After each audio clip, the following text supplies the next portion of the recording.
Hello, everyone. America did not start the war in Ukraine.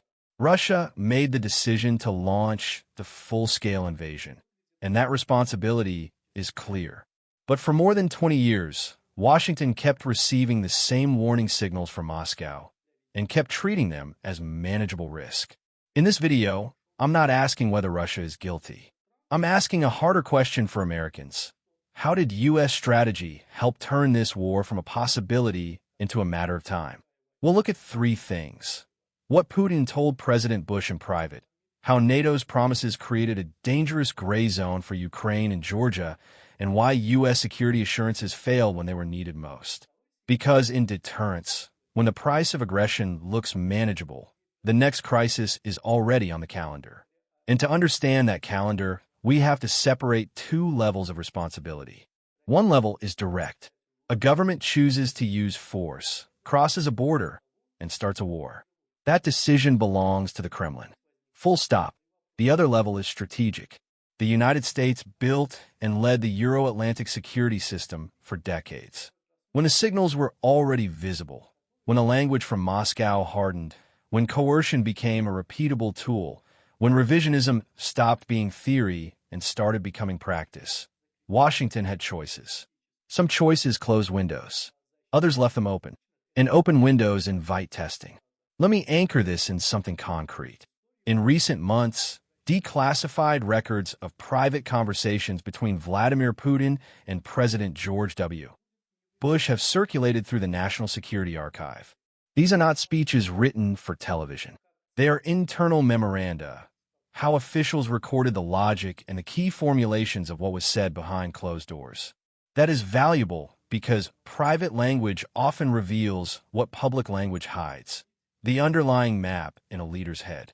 The first checkpoint is June 2001, the first personal meeting between Putin and Bush. In that conversation, Putin doesn't just talk about cooperation or terrorism or trade.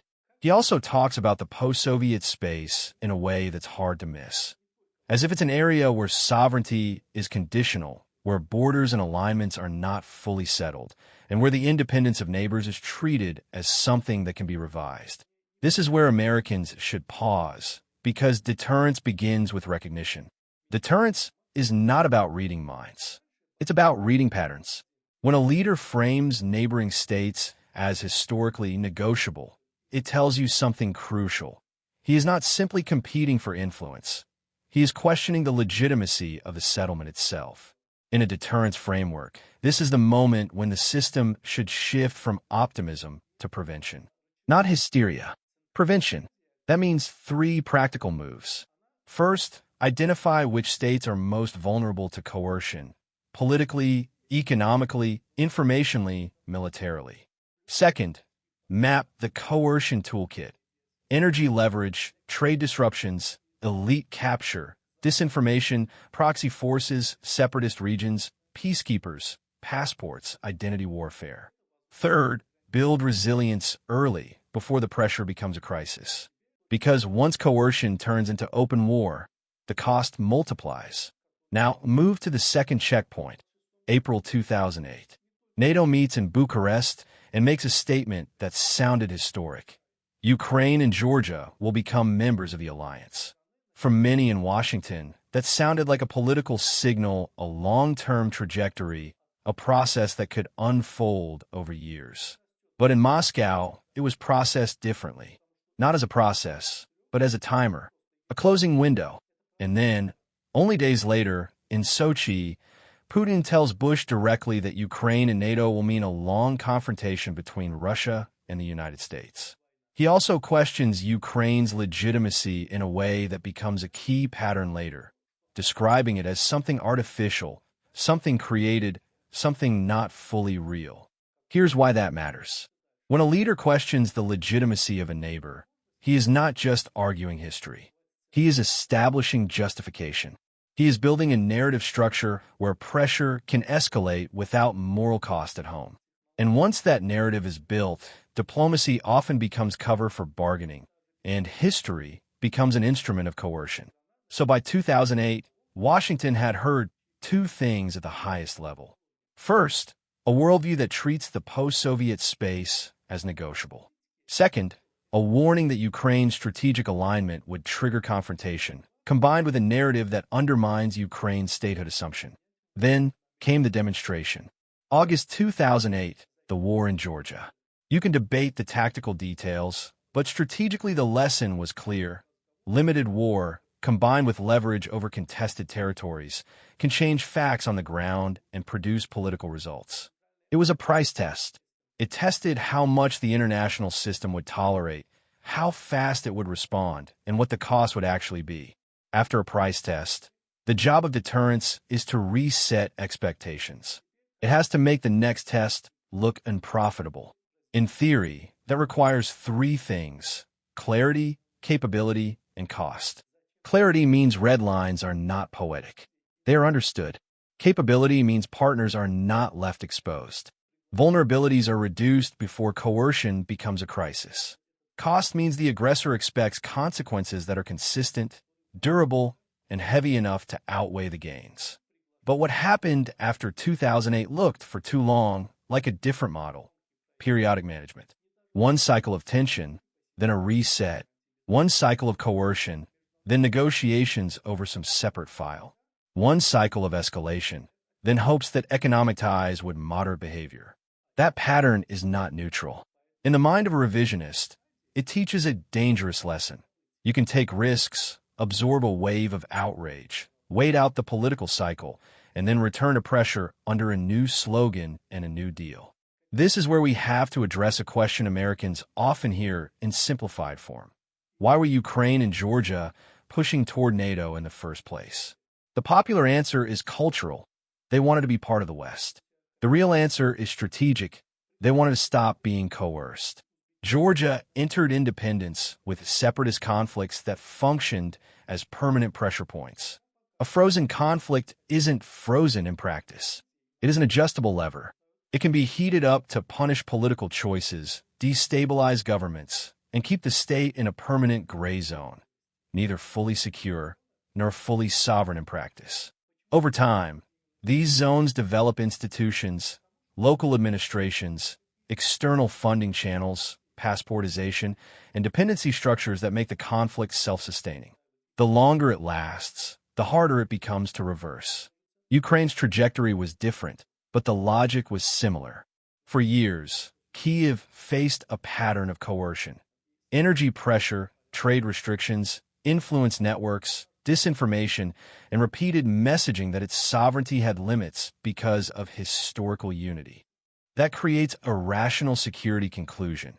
If your strategic choice keeps getting punished, you search for a mechanism that raises the cost of punishment. NATO, in this logic, is not a cultural club. It is a deterrence mechanism. It converts an ambiguous threat into a predictable formula.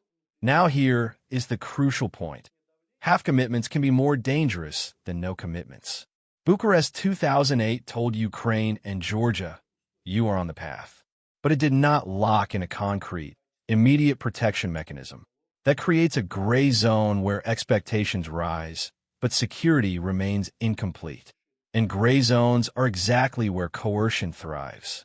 Because the aggressor sees an opportunity, act before the promise becomes a legal obligation. In other words, NATO's statement created an incentive structure where Moscow could think, if we want to stop this, we don't need to fight NATO. We need to pressure the countries while they're still in between. This is the strategic architecture problem. Washington often thinks in procedures. Moscow often thinks in windows.